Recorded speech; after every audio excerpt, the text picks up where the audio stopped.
Bismillahirrahmanirrahim. Alhamdulillahirabbil alamin. Wassalatu wassalamu ala Rasulillah ma ba'd. Assalamualaikum warahmatullahi wabarakatuh.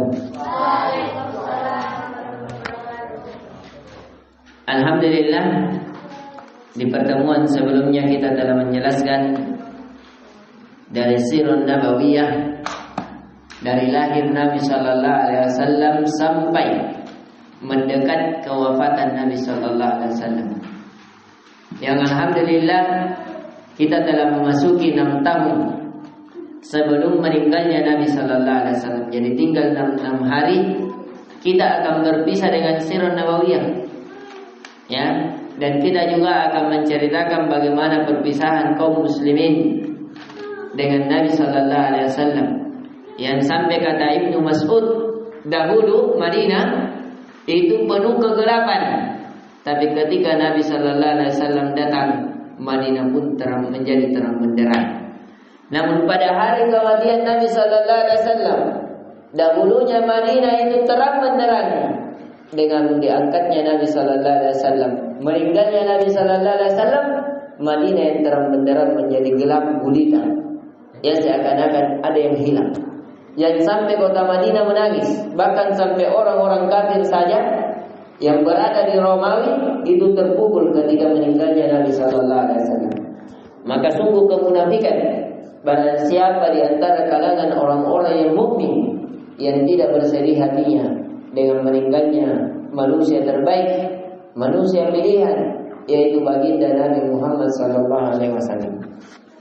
Kemudian di antara ketersedihan dalam kehidupan Nabi sallallahu alaihi wasallam, pernah suatu hari keluarga Nabi sallallahu alaihi wasallam difitnah, yaitu dari istrinya yang tercinta Aisyah radhiyallahu anha, difitnah berzina dengan laki-laki lain. Coba bayangkan, kalau kita seorang suami, kemudian istri kita dibicarai bahwasanya istri kita ini berzina dengan laki-laki lain. Atau coba bayangkan akhwat, kalau kalian adalah seorang wanita soleha, kemudian kalian difitnah bahwa kalian berzina, atau ya kalian berada dalam kalau kita bahasa kita sekarang selingkuh dengan laki-laki yang lain. Jadi di sini kita perhatikan, ya. Coba kita mengkaji sedikit, kurang lebih setengah jam. Kata penulis, wa kana fil khamisati isma'wati al-ifku bi ghazwin Bani Mustalik. Dan pernah terjadi juga pada tahun ke-5 Hijriah. Jadi ditulis ya, kejadian pada tahun 5 Hijriah. Ini awalnya imam dipanggil. Ya. Nanti. Ayo belajar 30 menit. Nanti saja. Dunia orangnya saja tidak mau. Nanti saja. Belajar dulu. Ya mudah, Allah mudahkan. Kalau kita dahulukan akhirat, insyaallah dunia akan ikut.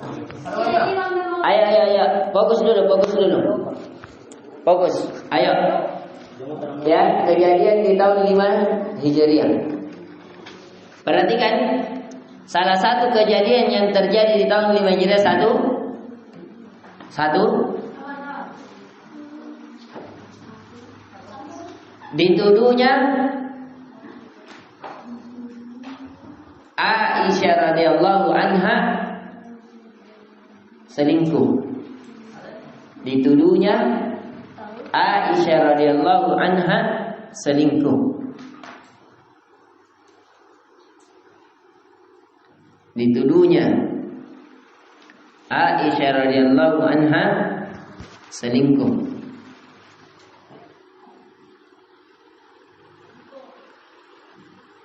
Ya, kejadiannya begini. Ini akhwat perlu mengambil pelajaran di sini.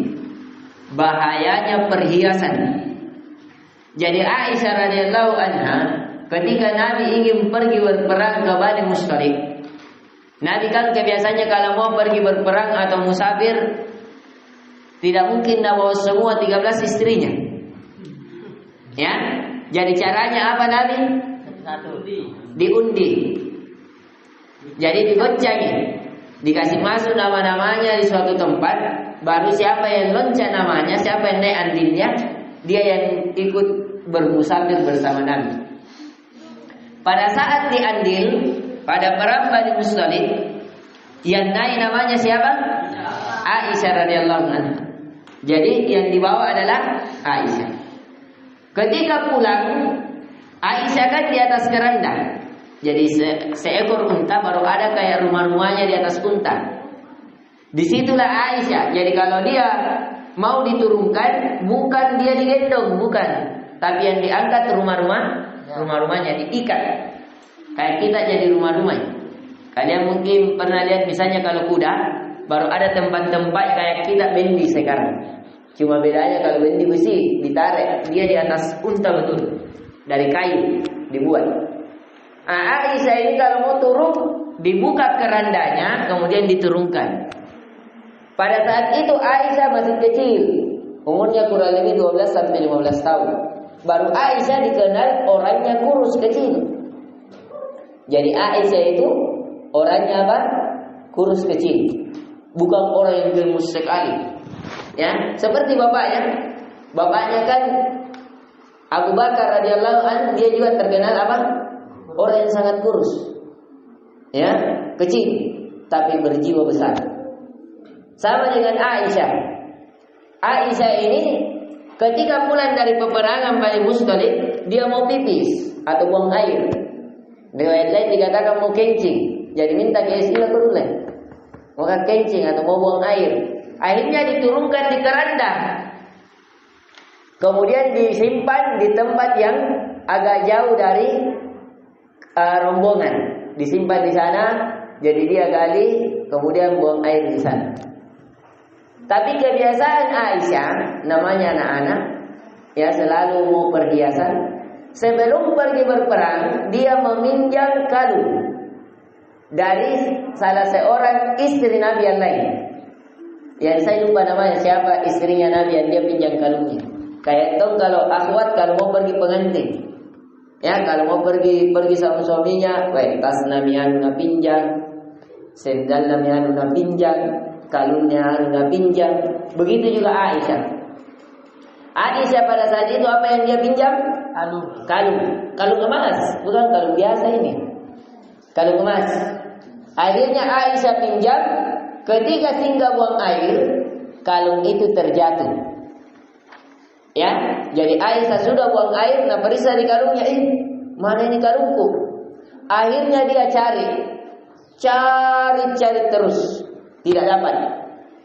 Saking lamanya dia cari di sekitar tempat buang airnya, akhirnya para rombongan mengira bahwa Aisyah sudah naik di keranda. Jadi para sahabat Nabi yang diamanahkan untuk mengangkat keranda Aisyah, dia sudah angkat naik ke mana? Ke unta Aisyah. Akhirnya dinaikkan, dikiranya Aisyah sudah ada dalam keranda. Padahal Aisyah di mana? Di tempat buang air mencari kalungnya. Akhirnya jalan rombongan. Akhirnya Aisyah ditinggal. Ditinggal pulang rombongan. Tapi kebiasaan Nabi kalau dalam peperangan, Nabi sallallahu alaihi wasallam menyimpan seorang yang memiliki kuda yang kencang, yang menyusul pasukan dan melihat apa-apa yang terjadi di belakang pasukan. Jadi misalnya Nabi kalau mau berperang, dia ada pasukan khusus 1 orang atau 2 orang yang berkuda kencang melihat ke depan, ada bahaya di depan atau tidak.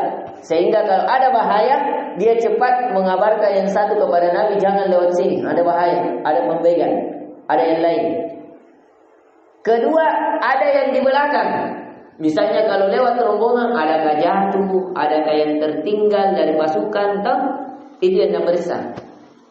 Ini salah satu dari sahabat Nabi kebetulan yang di belakang rombongan mendapati Aisyah dalam keadaan tertidur.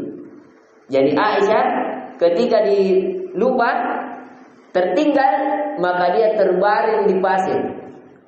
Mungkin lelah, ya capek, sudah mengadakan perjalanan yang jauh ke Bani Mustalik, kemudian mengadakan peperangan. Akhirnya Aisyah terbaring.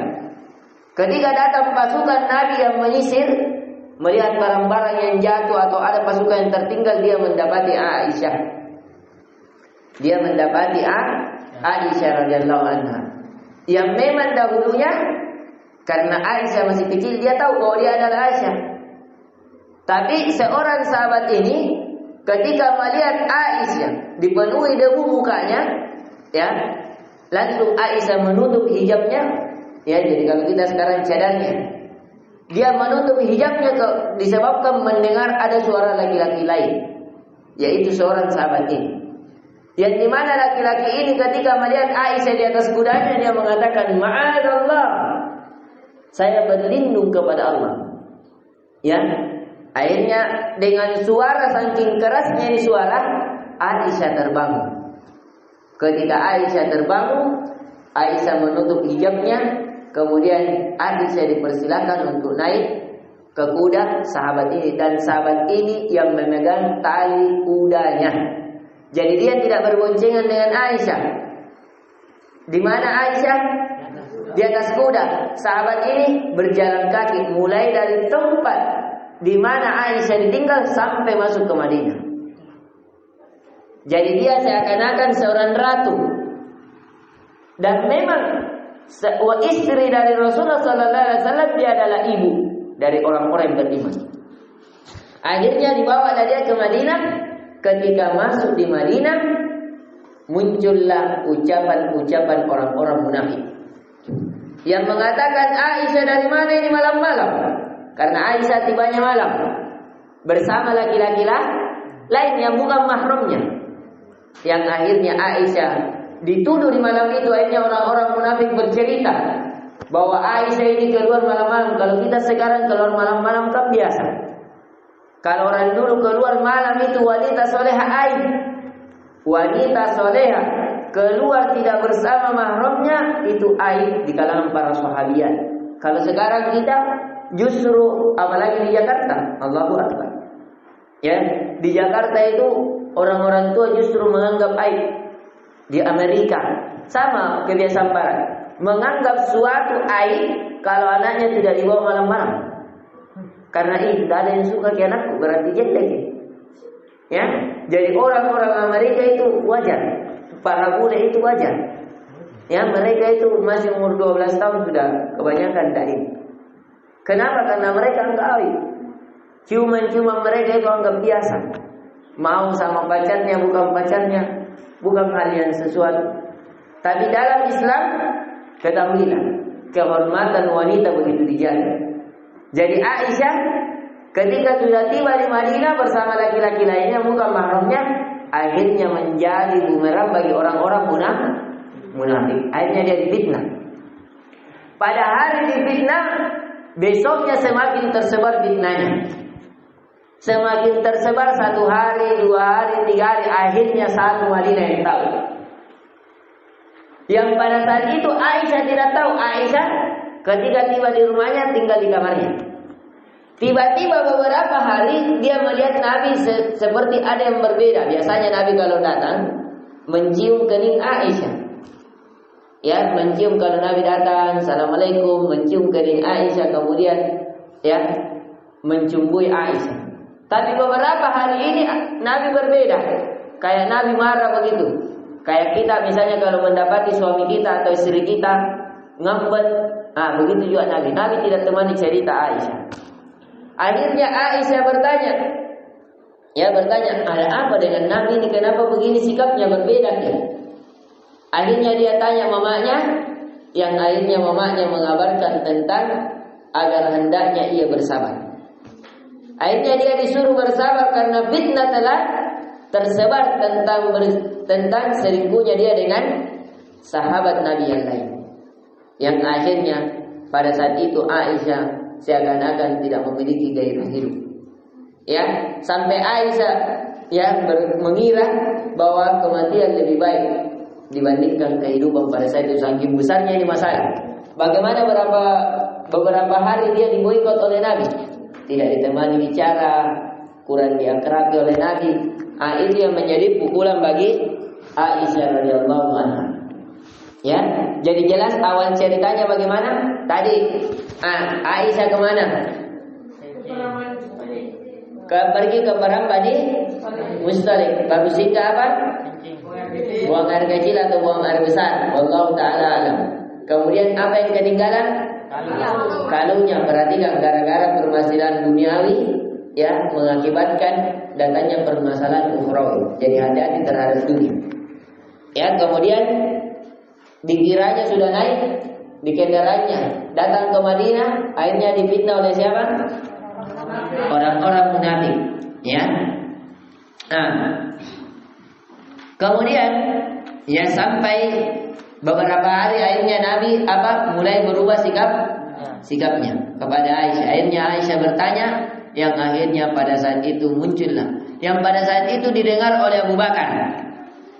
Yang orang termasuk yang memfitnah Aisyah bahwa dia selingkuh adalah orang yang dibiayai hidupnya oleh Abu Bakar.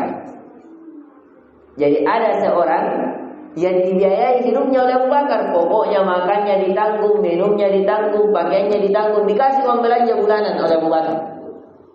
Tapi ketika dilihat ternyata dia termasuk orang yang memfitnah Aisyah, yang akhirnya Abu Bakar marah. Tidak dikasih uang belanja oleh Abu Bakar secara tabiat manusia. Ya, jadi dulunya Abu Bakar kasih uang belanja bulanan karena dia termasuk orang yang memfitnah Aisyah, akhirnya dia tidak dikasih lagi uang bulanan. Tapi ketika Allah turunkan ayat agar Abu Bakar mengampuni, memaafkan dari kesalahan orang yang dia biayai, akhirnya Abu Bakar mengampuninya, memaafkannya, dan bahkan memberikan uang bulanan 2 kali lipat dari ya biaya yang biasa ia berikan. Ya, kemudian diperhatikan, jadi Aisyah radhiyallahu anha ketika telah datang ke Madinah, dia dipitnah oleh orang-orang munafik. Ya.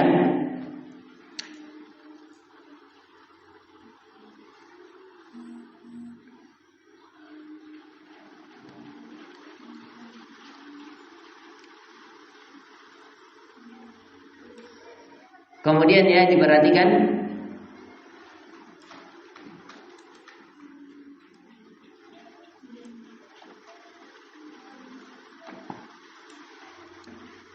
di mana tadi Aisyah perang apa yang diikuti? Perang Bani Mustalik. Jadi itu kisah ceritanya tentang difitnahnya Aisyah sampai Allah menurunkan tentang kesucian Aisyah.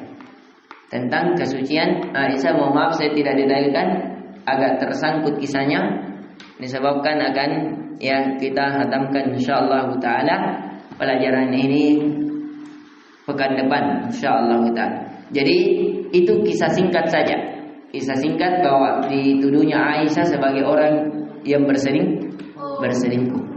Yang akhirnya ya ketika Allah turunkan ayat tentang kesucian Aisyah bahwa dia bukan seorang wanita pelacur, wanita yang berselingkuh, wanita pengkhianat, ya, maka di situ Aisyah radhiyallahu anha yang menjadi orang wanita yang betul-betul diyakini kesuciannya, kesetiaannya kepada Nabi sallallahu alaihi wasallam.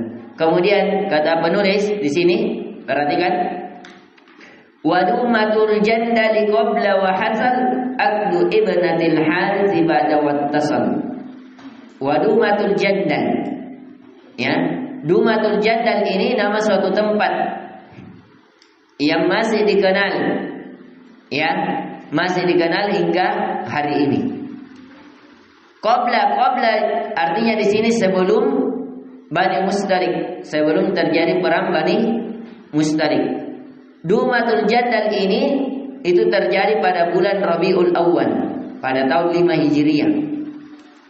Sedangkan Bani Mustalik itu juga terjadi, walaupun Bani Mustalik ini terjadi perbedaan pendapat. Ada yang mengatakan terjadi di tahun 5 Hijriah di bulan Sa'ban, Ada juga yang mengatakan terjadi di tahun 6 Hijriah. Tapi yang lebih benarnya dia terjadi di tahun 5 Hijriah. Ya, yang lebih benarnya terjadi di tahun 5 Hijriah karena dia terjadi ya sebelum terjadinya al-ifki ini. Kemudian perhatikan lagi, kita tidak terlalu detailkan ya tentang pernikahan Al-Haris ba'da Al-Haris ini. Kemudian wahasal Bani Mustalik terjadilah akad Ibnatul Haris. Siapa ini ditulis Ibnatul Haris, dikasih kode, dia adalah Juwairiyah bintul Harith. Nah, ada lahir anaknya Nabi di sini atau tidak? Ada. Siapa namanya? Siapa namanya? Juwairiyah. Nabi memiliki anak Juwairiyah atau tidak? Tidak ada. Juwairiyah binti Haris. Yang ada anaknya Nabi cuma 2 istrinya. Siapa? Khadijah dan Maria Al-Qibtiyah. Nah, ini saya mau segarkan hafalan kalian ini. Ya. Adapun di sini Ibnatul Harith yang Nabi nikahi Juwairiyah bintul Harith. Juwairiyah bintul Haris. Ya. Jadi Juwairiyah binti Haris ini dia terangkat menjadi budak setelah peperangan Bani Mustalik. Dia menjadi tawanan budak yang akhirnya dia adalah milik Thabit bin Qais. Sabit bin Qais. Kemudian ya dia menikahinya dan membebaskannya. Namun dari Bani Mustalik sebagai penghormatan dia memberikannya kepada Nabi sallallahu alaihi wasallam. Ya awalnya ya, namun dia berikan kepada Nabi sallallahu alaihi wasallam. Kemudian juga dengan akadnya wa aqdu Raihana fi dzil khamisati, tsumma Banu Walihyanu bada usadisati. Begitu juga dengan Raihana bintu Zaid. Raihana bintu Zaid, dia juga tawanan dari Bani Quraisyah. Jadi dia adalah tawanan dari Bani Quraisyah. Wa kanat Sofiyya Rasulullah sallallahu alaihi wasallam fa'ataqaha wa tazawwajaha hadza qaul. Dan dia adalah Sofiyah yang dikenal Sofiyah ya, yang dikenal dengan Sofiyah. Ini yang paling ajaib. Dia ini Sofiyah ini bapak dan saudaranya dibunuh oleh Nabi. Ya pada saat peperangan ini. Sehingga Sofiyah ketika diperistrikan dia adalah orang yang paling membenci Nabi. Akhirnya Nabi tetap menikah dengan Nabi. Akhirnya di selang hari dia melihat akhlak Nabi sallallahu alaihi wasallam sehingga dia sendiri yang meriwayatkan bahwasanya dahulu saya adalah orang yang paling membenci Rasulullah. Nabi sallallahu alaihi wasallam membenci Muhammad karena dia telah membunuh bapakku dan saudaraku. Ya, tapi ketika Allah melapangkan dadaku mengenalkannya kepadaku, ya, saya merasa tidak ada orang yang lebih saya cintai dibandingkan Muhammad. Jadi bayangkan ya, kalau kita bahasa kita dari benci menjadi cinta. Dari benci menjadi cinta disebabkan apa? Akhlak Nabi sallallahu alaihi wasallam. Jadi kemudian terjadilah di sini juga terjadi peperangan. Jadi perang Lihya, perang Lihyan pada tahun 6 Hijriah. Kita sudah jelaskan ya, apa-apa yang terjadi tahun 5, tahun 6 sudah pernah kita tulis. Namun kita jelaskan secara singkat saja, ini perang-perang kecil semuanya ya. Perang Lihya terjadi pada tahun 6 Hijriah. Kemudian di sini kita akan menjelaskan wa ba'dahu istiqsa'u wa dzu qardin wa sudda an umrati lamma qasad. Dan setelah itu terjadi salat istisqa. Ini istisqa itu salat meminta hujan. Salat meminta hujan. Salat meminta hujan ini ditulis ya. Ditulis cara-cara melakukan salat meminta hujan. Salat meminta hujan. Satu,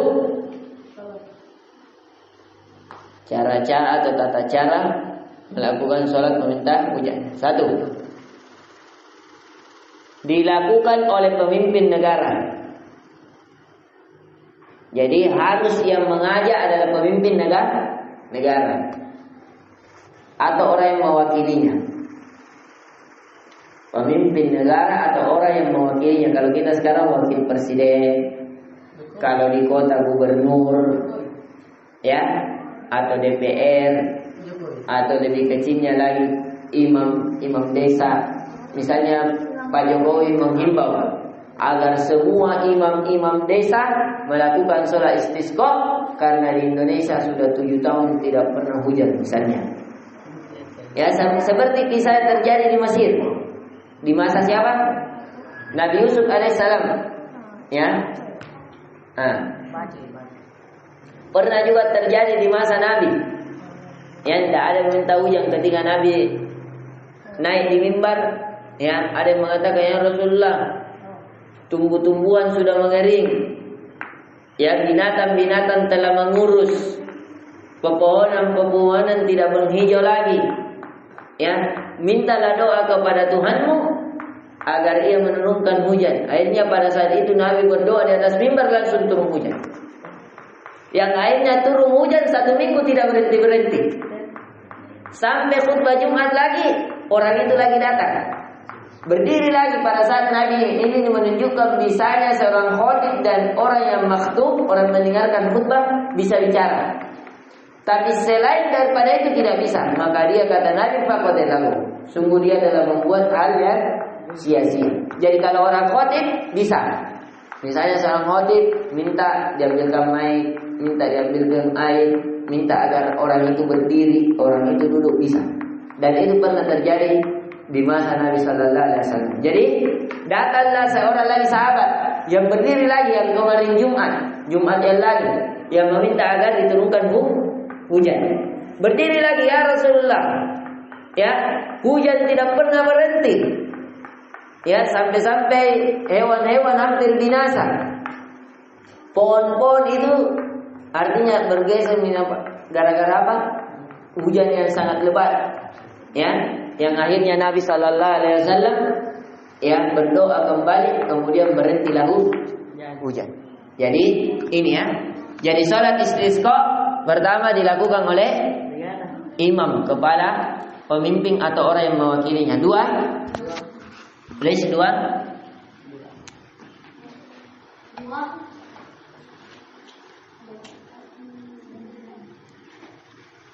Ya, dilakukan dalam keadaan pakaian yang kurang layak.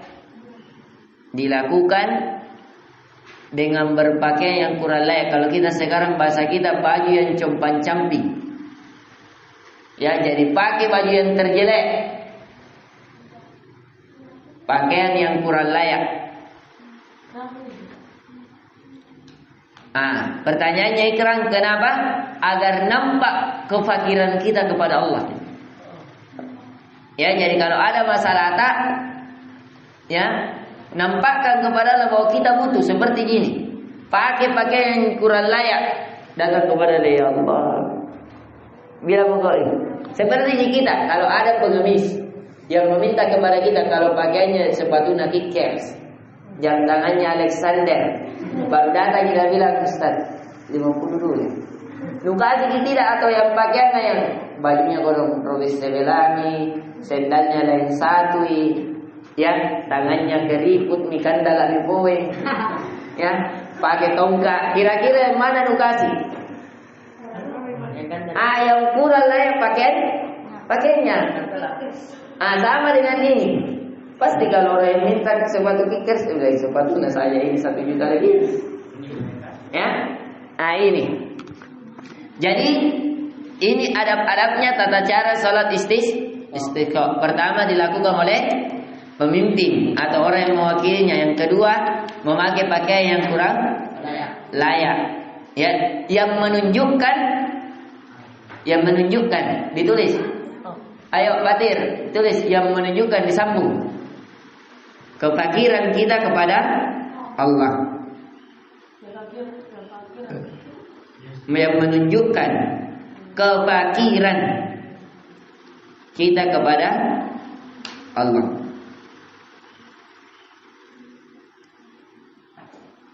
Ya.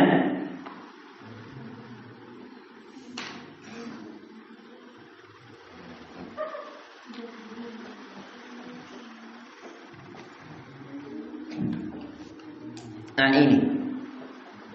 Kemudian Zulqardin. Zulqardin ini dia adalah termasuk juga peperangan Dzikr. Dia peperangan dengan Bani Lihyan. Ya, bilayal dengan beberapa malam.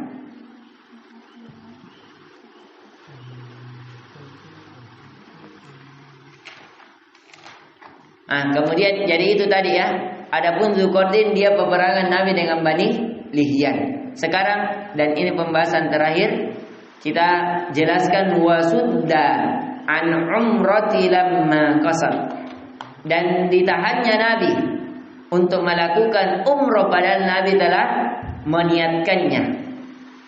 Jadi ini kisahnya, pernah Nabi sallallahu alaihi wasallam diperintahkan untuk melakukan umrah. Jadi Nabi dari Mekah diusir, akhirnya lari ke mana? Ke Madinah. Ketika terjadi ini, akhirnya Nabi diperintahkan lagi untuk ke Mekah. Bagaimana ini indahnya. Nabi sudah lama meninggalkan kampung halamannya, tempat kelahirannya, tempat di mana keluarganya ya berkumpul. Yang akhirnya Allah perintahkan ketika Nabi sudah merasa rindu terhadap kampung halamannya sendiri, maka Allah memerintahkan kepada nabinya agar dia melakukan umrah ke Mekah. Yang akhirnya Nabi bergembira. Yang akhirnya Nabi memerintahkan kepada sahabatnya, ya Bilal, agar dia mengumandangkan bahwa Nabi ingin melakukan umrah. Yang akhirnya beberapa sahabat ribuan ikut berumrah bersama Nabi sallallahu alaihi wasallam. Akhirnya mereka pergi berumrah dengan pakaian apa? Pakaian ihram. Ketika masuk baru di Hudaybiyah, Nabi sallallahu alaihi wasallam ditahan.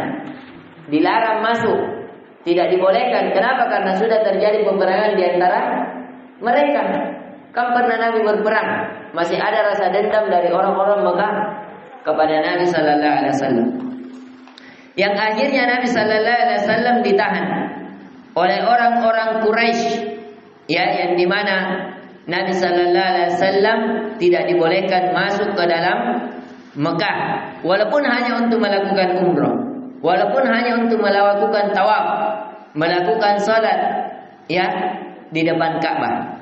Yang akhirnya Nabi sallallahu alaihi wasallam terjadilah perjanjian dengan orang-orang kafir Quraisy yang mengatakan boleh kamu masuk dengan syarat. Dibolehkan Nabi masuk dengan syarat. Di antara syarat-syaratnya itulah yang dikenal dengan apa? Piagam Madinah. Itulah yang dikenal dengan Piagam Madinah. Ya, dengan syarat-syaratnya yang merugikan orang-orang kaum muslimin. Apa? Bukan Piagam Madinah, lain kisahnya Piagam Madinah. Jadi Nabi sallallahu alaihi wasallam dibolehkan masuk ke dalam Mekah dengan syarat. Satu, kalau ada orang kafir pergi ke orang muslim harus dikembalikan. Kalau ada orang kafir dari Mekah berhijrah ke Madinah wajib dikembalikan ke Mekah. Yang kedua, kalau ada orang kafir, orang muslim menuju kafir tidak wajib dikembalikan dan tidak boleh diambil. Yang ketiga, Nabi sallallahu alaihi wasallam dan para sahabatnya tidak bisa berumrah di tahun ini dan boleh berumrah di tahun depan. Merugikan. Ya, maka dari itu ketika itu Umar sampai mau perang. Kata Umar, "Ya Rasulullah, apakah kita ini ya kalau meninggal termasuk syahid?" Kata Nabi, "Iya." Apakah kita menjaga kehormatan kita termasuk syahid? Kata Nabi, iya. Apakah kita di atas kebenaran? Kata Nabi, iya. Apakah dia di atas kekufuran? Kata Nabi, iya. Kenapa kata Umar kita menghinakan agama kita, diri kita di depan mereka? Maksudnya Umar, kenapa kita tidak perangi saja? Ya, daripada dia hinakan kita begini. Kalau kita bahasa Makassar istilahnya apakah sirik ya? Ya, akhirnya kata Nabi, umat Nabi memalingkan wajahnya kepada Umar. Maka Umar datang kepada Abu Bakar dan juga bilang begitu kepada Abu Bakar. Kata Abu Bakar, ya Umar, jangan kau terburu-buru. Nabi itu melakukan segala hal di atas wahyu, sedangkan kita di atas hawa nafsu. Ya, akhirnya ya Umar pun berpaling dari Abu Bakar. Yang di kemudian hari Umar pun mengetahui hikmah di balik kenapa Nabi Sallallahu Alaihi Wasallam mengambil keputusan itu. Di sini juga bisa mengambil pelajaran tentang wajibnya kita mengikuti sunnah Nabi. Apapun keadaannya, walaupun kita lihat merugikan kita, tapi ketahuilah di balik mengikuti sunnah ada jalan kebaikan dan keberkahan di dalamnya. Ini yang bisa kita berikan. Subhanakallahumma bihamdik, asyhadu an la ilaha illa anta, astaghfiruka wa atubu ilaik. Assalamualaikum warahmatullahi wabarakatuh.